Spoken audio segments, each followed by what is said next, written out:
Festival Mrs. Ryder, William Pike with the black cap. They're all ready. The last for Mascot for the season. They're off and they're racing. One stood there in the gates. Uni Time just dawdled out, missed it by a good 6. Miss Lecky's gone straight back as well. First to go, Glory Land beat Wrinkly out. Caracapo up running third. Gee, look at them string out in the early part. They've gone the first 400 at a cracking pace. Rock on Tommy's up running fourth. A length and a half away on the inside is Festival Miss when they settle down. They've got to come up for air shortly. Labour Rod's on the outside and then a length and a half back to Pims Royale, who's racing over on the rails, being closely followed then by War God.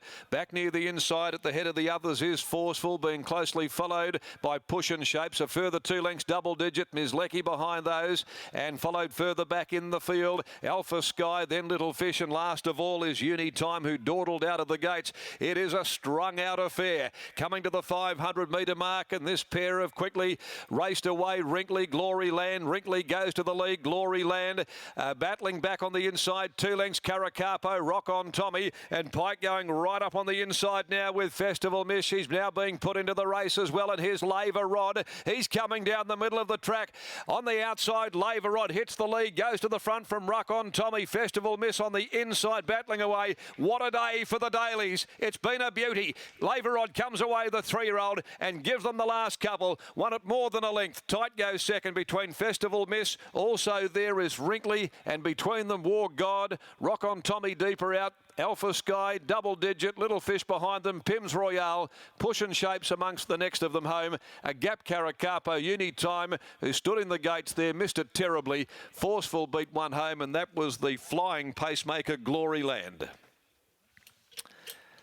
Well, it ends on a super note. Super note indeed for Sean and Jake Casey, Pat Carberry, Wally Daly.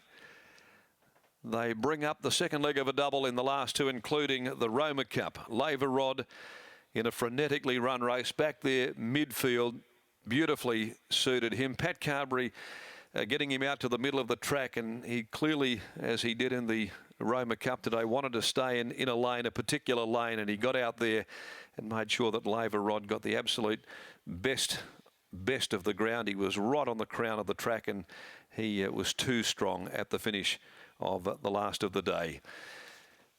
Time is 1:23.44. Second placing to 14 down near the inside. Festival Miss 12. War God, who pushed up in the middle to grab third in front of Wrinkly in a very tight go for those minors. 11, 14, 12, 2.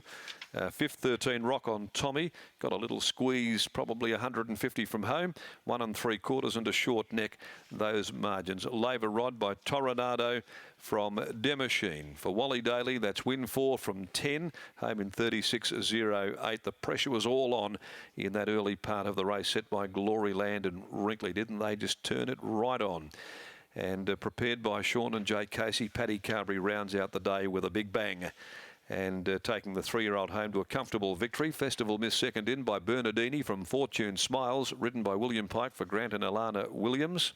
Third, 12, War God, who's by War Chant from Hallelujah. Labour Rod and Sean. That victory means he goes on top in Ascot Horse of the Year. It's probably not something you've been following overly closely, but that's a lovely thing to have for a 3-year-old who's just emerged this season. Yeah, no, very chuffed. He's had some good competition, so yeah, good note for him. Well, when you overtake Tuscan Queen, that certainly will read very nicely. Now, today's run, obviously we were expecting to see him off that 7-day backup. He was scratched that day. How has he been in between then and now? Yeah, we've done a very intensive barrier work with him. He is a bit bullish when he gets into the barriers.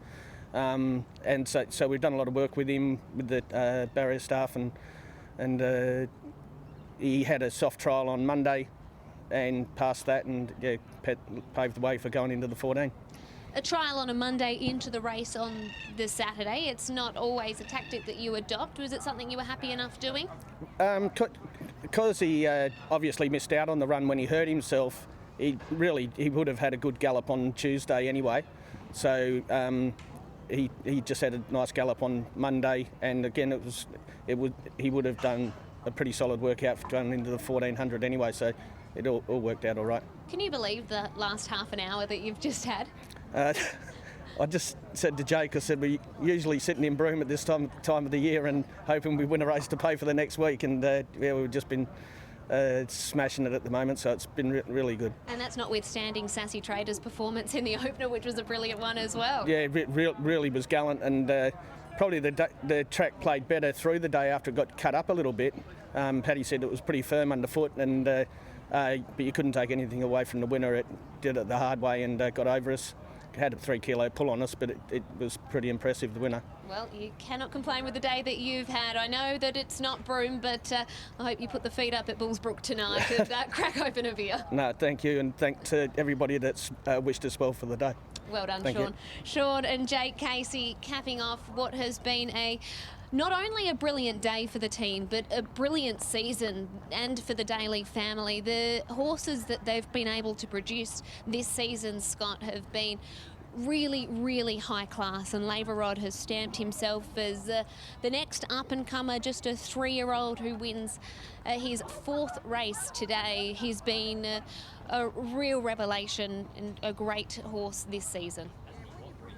Strength to strength, and he's also a horse that's obviously got Vobis to his name, so he could head over to Melbourne at any stage. And from what we've seen over here in the West and our form lining up over there, he's probably one of the better 3-year-olds that we've got at the moment, and he could definitely measure up on the East Coast. Absolutely he can. In fact, that they were sort of toying with whether to go over there or not, but I'm glad he stayed here because he's been able to capture the Ascot Horse of the Year.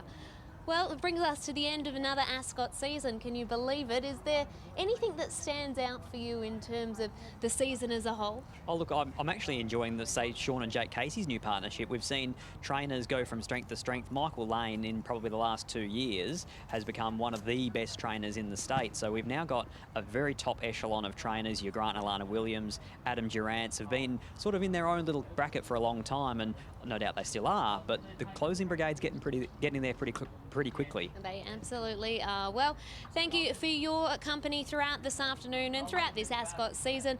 We look forward to bringing you all the Perth racing from Belmont from now on.